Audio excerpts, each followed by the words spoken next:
La légende du Monte-Carlo s'écrit plus que jamais en 2014. Bonsoir à tous, ravi de vous retrouver pour vivre les plus beaux moments de cette deuxième journée du Monte-Carlo, manche d'ouverture de la saison 2014 des rallyes que vous suivrez toute l'année sur Sport Plus, bien évidemment.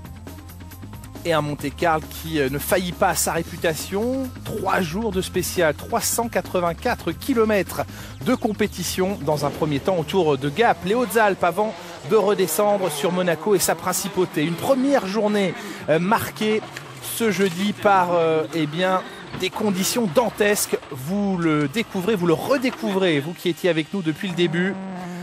Les pilotes nombreux sont partis à la faute.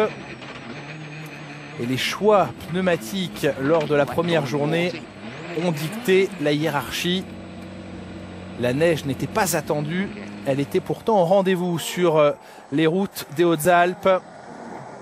Certains s'y sont fait piéger, d'autres y ont tiré leur épingle du jeu. C'est le cas de Elfyn Evans, la jeune recrue. Et puis on vous parlait des pilotes piégés. Ça va ? Ouais. C'est fini. Ouais, le premier d'entre eux n'est autre que Thierry Neuville. Nous devons abandonner. C'est évidemment pas ce que nous souhaitions et ce n'est pas le travail que nous voulions accomplir. Énorme déception pour Neuville qui étreignait ici la toute nouvelle Hyundai qui fait son grand retour en championnat du monde des rallyes. Pas de chance non plus pour son coéquipier Dani Sordo, l'Espagnol, contraint lui aussi à l'abandon dès le premier jour de compétition sur un problème de batterie. Pas de souci en revanche pour le champion du monde en titre, Sébastien Ogier, malgré des choix pneumatiques qui vont largement handicaper l'originaire de Gap. Une première journée marquée également par les exploits de ce garçon, Robert Kubica, l'ex-pilote de Formule 1, miraculé il y a 3 ans après un grave accident en rallye. Il est de retour, il est champion en titre du WRC2, la 2e division du rallye mondial. Et lors de cette première journée, il a tout simplement remporté les 2 premières spéciales, se positionnant aux avant-postes dans ce rallye. Chris Meek, nouvel arrivant chez Citroën, a lui aussi impressionné. Mais c'est ce garçon, Brian Bouffier. C'est un pilote privé, il ne court pas sous les couleurs officielles des grandes équipes et pourtant c'est lui qui est en tête du Monte-Carlo à l'issue de la première journée. Des choix de pneumatiques meilleurs que ses petits camarades, un pilotage parfaitement maîtrisé et vous le constatez, après 6 spéciales et une première journée, Bouffier mène devant Chris Meek, Kubica et Ogier à ce moment-là, seulement 4e au classement à 47 secondes du leader. Autant vous dire que la deuxième journée s'annonçait passionnante, palpitante. Encore une fois, les choix de pneumatiques allaient être importants, même si la météo s'améliorait légèrement. Un petit peu moins de neige, un petit peu moins de glace.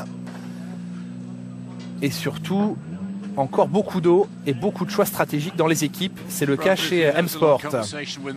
On vous a vu avec Malcolm Wilson, le patron en discussion. Nous parlions pas trop de la voiture, vous savez, nous plaisantions. Bien sûr, nous parlions de la journée qui s'annonce. Il va falloir faire les meilleurs choix pneumatiques possibles. Parce que, vous savez, la plupart des pilotes sont en train de choisir des pneumatiques slick. Mais c'est un petit peu difficile. Brian Bouffier, le leader. Et on découvre le programme de cette deuxième journée. 5 spéciales au programme, 178 km de compétition. Des passages mythiques évidemment du Monte-Carlo. À commencer par cette spéciale, la 7e du rallye, la première de la journée. Vitrolles, Faille, 49 km. C'est évidemment la spéciale la plus longue de ce rallye. Et c'est dans cette spéciale que les écarts peuvent se creuser. À Sébastien Ogier d'entamer la journée de la meilleure façon possible.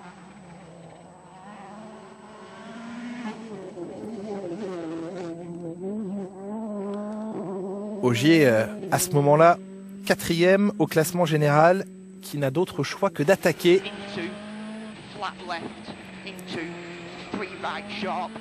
C'est le cas également Delphine Evans, 6e au général, qui réalise un début de rallye tout à fait satisfaisant vu son jeune âge et sa relative inexpérience du haut niveau. Et on découvre en ce début de journée des trajectoires encore très humides, très sales par endroits. Robert Kubica qui réalise lui aussi une entame de rallye tout à fait exceptionnelle. Il est 3e à ce moment de la compétition et le Polonais peut encore prétendre à un podium à Monaco pour l'arrivée demain.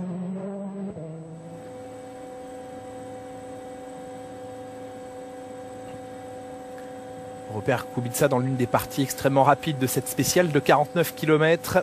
Premier passage. Il y aura un deuxième passage dans l'après-midi. On retrouve Sébastien Ogier et Julien Ingrassia, son coéquipier. 120 mètres. Droite 138 sur frein, gauche 130 plus de corde. Gauche 130 plus de corde. Sur droite 6, 60 mètres frein, gauche 120 milons. Gauche 120 milons. 120 milons. Pour droite 130 milons frein, pour les freins gauche 50. Et Sébastien Ogier qui est en train de faire la différence dans cette spéciale. Oh, vous savez, les surfaces noires sont incroyablement glissantes. Par moments, nous glissons énormément sur ces plaques. Mais bon, heureusement, nous sommes là. On retrouve Robert Kubica et on aperçoit ces plaques de goudron plus noires que les autres qui ressortent au sol et qui s'apparentent à de véritables plaques de verglas. Même s'il n'en est pas question ici, elles sont aussi glissantes. Et autant de pièges que les pilotes doivent déjouer. Robert Kubica va franchir la ligne avec près de 25 secondes de retard sur Sébastien Ogier lors de cette 7e spéciale. 4e temps pour Kubica. Chris Meek est à la lutte avec Robert Kubica pour le classement général. La veille au soir, les deux pilotes étaient séparés par moins d'une seconde. Et Chris Meek, sous la cellule de chronométrage,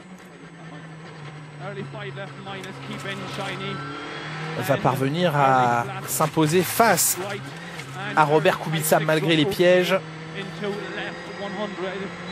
La référence, c'est Sébastien Ogier, 29 minutes et 1 dixième. Vous voyez que Chris Meek est déjà largement en retard sur ce qu'a réalisé le Français. La voilà la fin de cette spéciale, 29 minutes et 20 secondes. C'est 4 secondes de mieux que Robert Kubica. Sébastien Ogier vient de réaliser un chrono incroyable, mais vous reprenez du temps à Kubica. Oui, 4 secondes, 24 secondes sur 50 km, c'est pas si mal, vous savez. Mais ces plaques noires au sol sont extrêmement glissantes.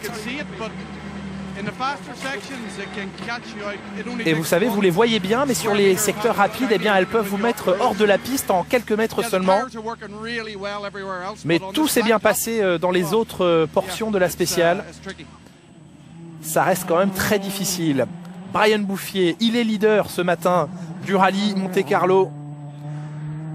Et il n'a pas l'intention de baisser la garde face à Sébastien Ogier.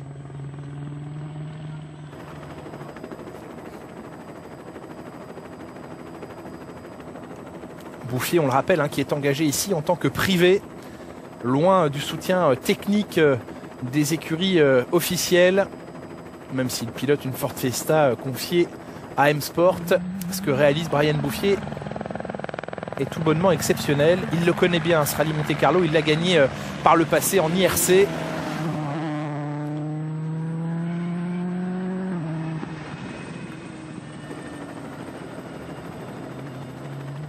Et depuis l'hélicoptère, vous apercevez ces zones détrempées, ces plaques noires de goudron sur lesquelles glissent énormément les pilotes. Chris Meek nous en parlait il y a quelques secondes. On attend avec impatience le temps de Brian Bouffier. 29 minutes, c'est le chrono de Sébastien Ogier à aller chercher.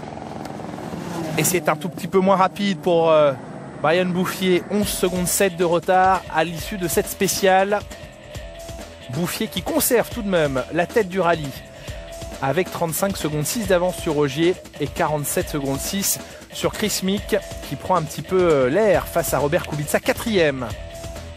pour l'instant au classement général.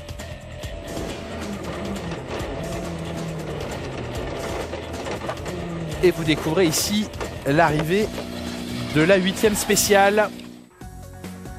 Vous allez comprendre d'ici quelques instants ce qui s'est passé précisément à l'arrivée de cette spéciale.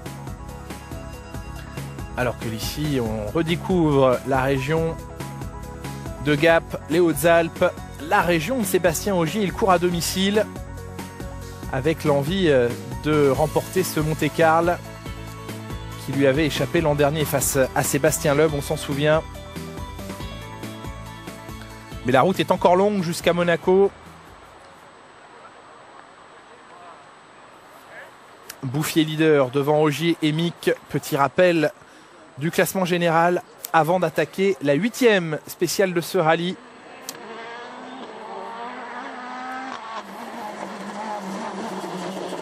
Matt Osberg, nouvelle recrue chez Citroën. Après les départs d'Irvonen pour Ford et le retrait définitif de Sébastien Loeb, les recrues, les nouvelles recrues apparaissent chez Citroën en la personne d'Osberg et de Chris Mick. L'arrivée de la 8e spéciale et vous découvrez au passage de la ligne, eh bien, les voitures arrivent beaucoup trop vite sur le point stop, l'endroit où sont censés pointer les pilotes et copilotes. Et Osberg n'a d'autre choix que de plonger dans un champ. On revit l'arrivée de la spéciale, elle est terminée. Il est censé s'immobiliser quelques mètres plus loin, mais l'espace n'est pas suffisant entre la ligne et c'est ce que nous confirme Matt Osberg. La distance entre l'arrivée de la spéciale et le point stop est beaucoup trop court et j'ai préféré me jeter dans un champ parce que j'aurais très bien pu aller percuter quelqu'un ou quelque chose si j'avais tenté de rester sur la trajectoire. Osberg se fait piéger. Ogier ne va plus tarder à franchir la ligne à son tour.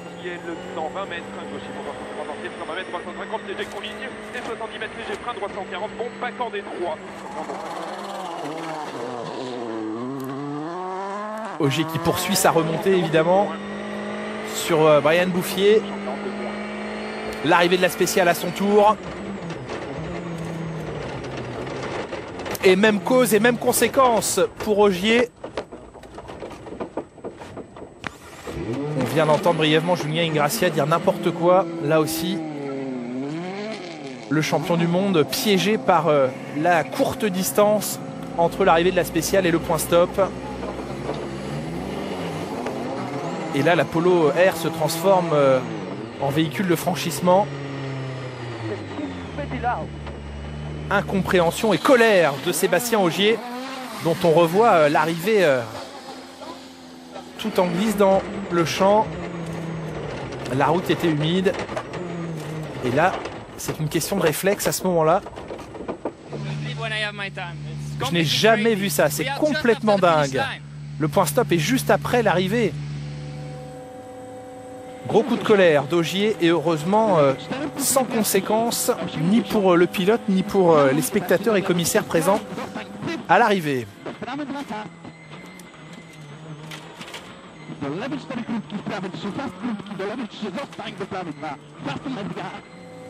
Section particulièrement accidentée pour Robert Kubica et Brian Bouffier qui une nouvelle fois avec un choix de pneus osé, à savoir des pneus slick dans cette spéciale, eh bien va réussir à faire la différence. Il va s'imposer, le Français, dans cette 8e spéciale, la 2e du jour, pour 2 dixièmes d'avance sur Sébastien Ogier.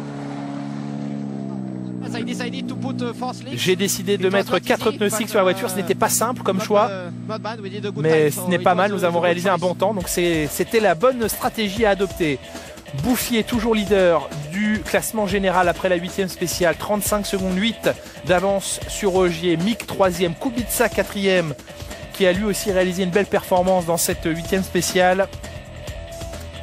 Rien n'est joué ni pour la victoire ni pour le podium dans ce 82e Monte-Carlo. Alors que nous nous retrouvons déjà dans la 9e spéciale, le 2e passage dans Vitrolles Faye. Vous l'avez vécu en direct cet après-midi sur Sport Plus. la plus longue spéciale de ce rallye.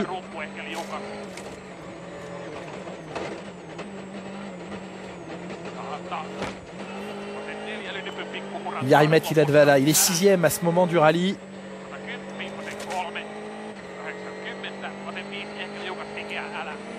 Malheureusement pour lui, les choses vont sérieusement se compliquer. Et dans cette traversée de village, Jari-Matti Latvala est obligé de s'arrêter. Crevaison pour le pilote finlandais. Alors que parti 2 minutes derrière lui, Elfyn Evans continue d'impressionner. Et dans ce même village, Evans arrive. Vous avez aperçu la Polo Air WRC immobilisée sur le bas-côté.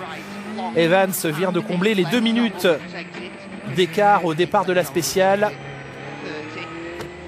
Mais le scénario n'est pas encore terminé. Latvala, aidé de son copilote, ont changé la roue crevée et repartent dans la spéciale. Tout juste le temps pour le coéquipier de Latvala de se ressangler.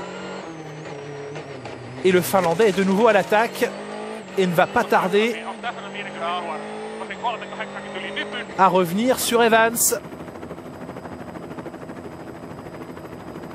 La Ford qui devance maintenant sur cette longue spéciale l'Apollo. Latvala va-t-il trouver l'ouverture? Va-t-il pouvoir se défaire d'Evans?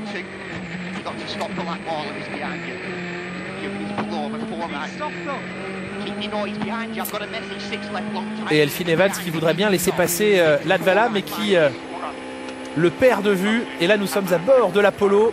Regardez les projections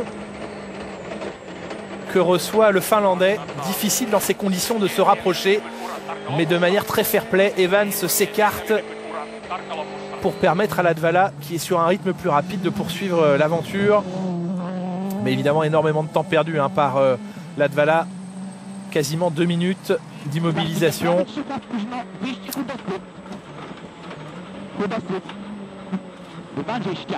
Et l'autre rebondissement de ce rallye, il est là, c'est la sortie de piste de Robert Kubica, le Polonais qui est venu percuter le pilier du pont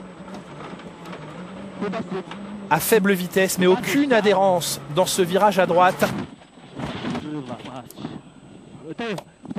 Fin de rallye pour Robert Kubica, très malchanceux et mal récompensé parce qu'il effectuait jusqu'ici un rallye exemplaire. Mais voilà, nous sommes au Monte-Carlo, sans doute l'un des rallyes le plus difficile au monde. Et c'en est terminé pour le Polonais, alors qu'au même moment, Ogier est à l'attaque. Oh, et même un petit peu trop ici, avec une sortie de virage là aussi très glissante. Et on revoit la glisse d'Ogier à la limite du tête à queue, bien rattrapé tout de même. Mais premier avertissement dans cette spéciale pour le Français. Et on retrouve le leader du rallye, Brian Bouffier. Malheureusement, ce que l'on n'a pas vu au moment du direct, ce qui a échappé aux caméras, eh bien, c'est la sortie de piste de Brian Bouffier qui va, vous allez le constater au chronomètre, lâcher énormément de temps dans cette spéciale. 47 secondes de perdu sur Sébastien Ogier qui remporte cette 9e spéciale du rallye. Et l'explication de Bouffier va arriver d'ici quelques secondes. Vous avez perdu beaucoup de temps dans cette spéciale. Oui, je suis parti en tête à queue et je suis allé atterrir dans un champ plein de boue et il a fallu que je demande aux spectateurs de me pousser pour me remettre sur la route. C'est comme ça. Philosophe, Bouffier qui perd du coup la tête du rallye. 11 secondes 2 maintenant de retard sur Ogier qui prend les commandes de ce Monte-Carlo 2014. Kubica a disparu évidemment des classements. Latvala chute à la 8e place après sa crevaison. Et on va retrouver d'autres péripéties d'ici quelques instants. Car les 2 autres spéciales au programme du jour ne vont pas tarder à débuter avec leur lot de pièges. En altitude, il fait beau. mais au sol, c'est une autre histoire. Vous allez le découvrir d'ici quelques secondes. Prostasov, toujours en tête du WRC2. C'était déjà le cas lors de la première journée. Les choses se sont un petit peu moins bien passées pour l'Italien Bertelli, aux prises avec des problèmes de frein au volant de sa Ford Fiesta. Ce qui va faire les affaires de Barable, l'Irlandais,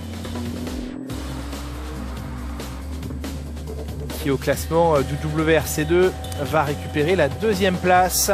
Bertelli chute à la 3e. Protasov, lui, sécurise la tête de la compétition. Retour au WRC. L'eau coule à flot dans les rivières, certes, mais également sur les routes.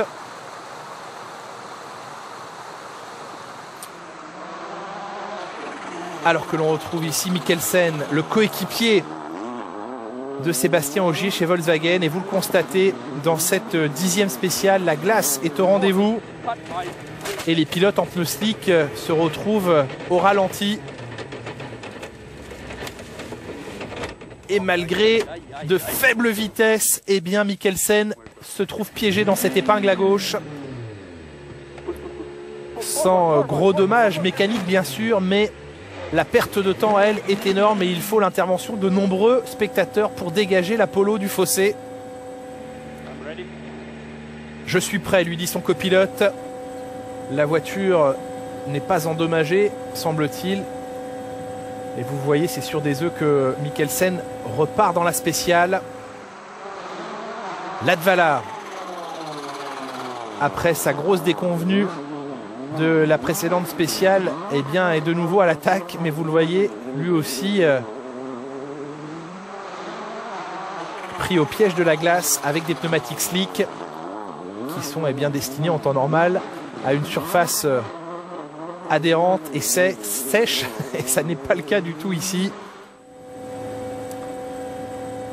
Chris Meek débarrassé dans sa lutte pour le classement général de Robert Kubica ne relâche pas pour autant son effort dans cette 10e spéciale entre Sisteron et Toar.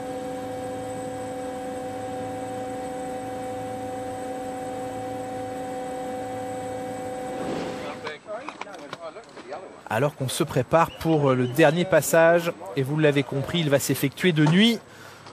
À l'assistance, eh bien, on va monter, en tout cas entre les deux spéciales, on va monter les phares parce que l'ultime spéciale du jour se déroule de nuit.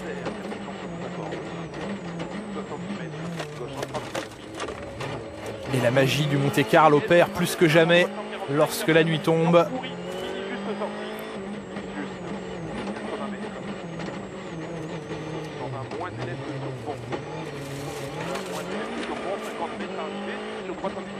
Ogier qui a remporté la 10e spéciale va prendre la 2e place de cette dernière spéciale du jour et conforter son avance en tête du classement.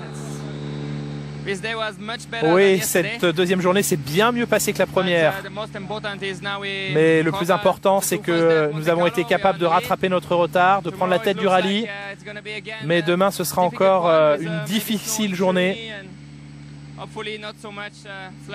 Mais j'espère que nous n'aurons pas trop d'eau sur la route et que ça se passera bien, notamment dans le col du Turini.